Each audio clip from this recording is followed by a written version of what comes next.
അങ്ങനെ ഒരു full week of വർക്കിങ്ങിന് ശേഷം ഫൈനലി വീക്കെൻഡായി.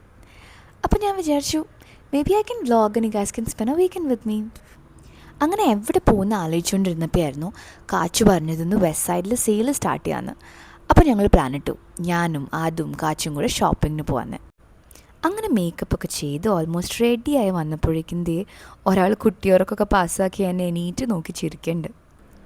അങ്ങനെ ഞാനൊരു ഫൈനൽ ഫിറ്റ് ചെക്കൊക്കെ ചെയ്ത് ആദിനെ റെഡിയാക്കി വി ആർ മോളിലേക്ക് പോകാൻ തീരുമാനിച്ചു. ആ ഉറക്കപ്പിച്ചിലും ആരുടെ ചിരി കണ്ടില്ലേ.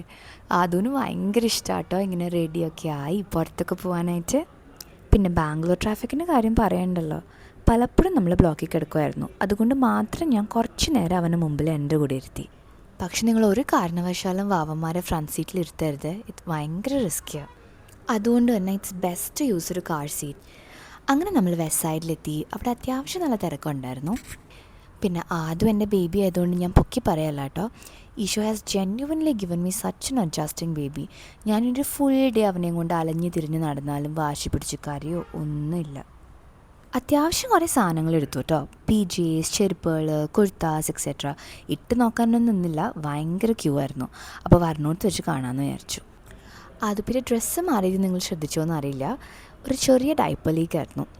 അങ്ങനെ വിശന്ന് പൊറിഞ്ഞ് ഫുഡ് കോർട്ടിലെത്തിയപ്പം അവിടെ ആകെ ഉള്ളത് മെക്ഡി, ബർഗർ കിങ്, KFC അത് മാത്രം. എനിവേ ആദിപ്പിക്ക് കുറുക്കൊക്കെ കൊടുത്ത് അവൻ ഹാപ്പിയായി നല്ല സുഖമായിട്ട് ഉറങ്ങിപ്പോയി. അങ്ങനെ ഞങ്ങൾ ക്വിക്ക്ലി സൂഡിയോയിലൊന്ന് കയറി ജ്യോതിയുടെ മോൾക്ക് ഡ്രസ്സൊക്കെ എടുത്ത് അങ്ങനെ തിരിച്ചു പോകുമ്പോഴുണ്ട് സ്റ്റാർബക്സിൽ ഫ്ലാറ്റ് 50% ഓഫ്. അപ്പോൾ ഞങ്ങൾ ഇപ്രാവശ്യം ജാവ ചിപ്പ് ഫ്രാപ്പച്ചിനോ ഒന്ന് മാറ്റി പിടിച്ച് മാച്ച് ട്രൈ ചെയ്തു. And we loved it.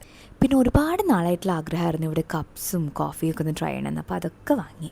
പിന്നെ നമ്മൾ ആദുവിന് വേണ്ടിയാണ് ഈ പ്രാമൊക്കെ കൊണ്ടുവന്നതെങ്കിലും ഇതിൻ്റെ ആക്ച്വൽ യൂസ് കേസ് എന്ന് പറഞ്ഞാൽ അത് ഇതായിരുന്നു കേട്ടോ. അങ്ങനെ തിരിച്ച് വീട്ടിലേക്ക് പോകുന്ന വഴി ആദുവിനെ തുടച്ച് ഡയപ്പറൊക്കെ മാറ്റി സ്ലീപ്പ് സൂട്ടൊക്കെ ഇട്ട് നമ്മൾ റെഡി ആക്കിയിട്ടാട്ടോ കൊണ്ടുപോയേ.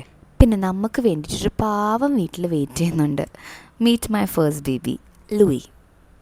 ലൂണാണെങ്കിൽ ഭയങ്കര ആങ്സൈറ്റിയാണ് നമ്മൾ പുറത്തൊക്കെ പോകുമ്പം. അപ്പോൾ അത് വെയിറ്റ് ചെയ്തിരിക്കും നമ്മൾ വരാനായിട്ട് വീട്ടിൽ. മിക്കവാറും തന്നെ എന്തെങ്കിലും ടോയ്സോ ട്രീറ്റ്സൊക്കെ കൊണ്ടായിരിക്കും വീട്ടിലേക്ക് വരിക. ഇന്ന് ഇപ്പം നമ്മുടെ അടുത്തുള്ളത് KFCയിൽ ബാക്കി ഉണ്ടായിരുന്ന ഒരു ചിക്കൻ ലെഗാണ് അവന് കൊണ്ടുവന്നിരിക്കുന്നത്. പിന്നെ ആദിപ്പിക്ക് കുറുക്കൊക്കെ കൊടുത്ത് കിടത്തി ഉറക്കി ഞാൻ ഒന്ന് ഫ്രഷായി കിടക്കാൻ പോകുക. സത്യം പറഞ്ഞാൽ ഡബിൾ ക്ലെൻസിങ് ചെയ്യാൻ പാകത്തിനുള്ള മേക്കപ്പൊന്നും അവശേഷിച്ചിട്ടില്ല മുഖത്ത്, ഫുൾ ഡേ ഓഫ് ഔട്ടിങ് കഴിഞ്ഞിട്ട്. പക്ഷെ proper night time skin care റുട്ടീനൊക്കെ ചെയ്യാനുള്ള ത്രാണി ഇന്ന് രാത്രി ഇല്ലാത്തതുകൊണ്ട് ഇതെങ്കിലും ചെയ്തിട്ട് കിടക്കാനും തീരുമാനിച്ചു. അപ്പോൾ ഗുഡ് നൈറ്റ്.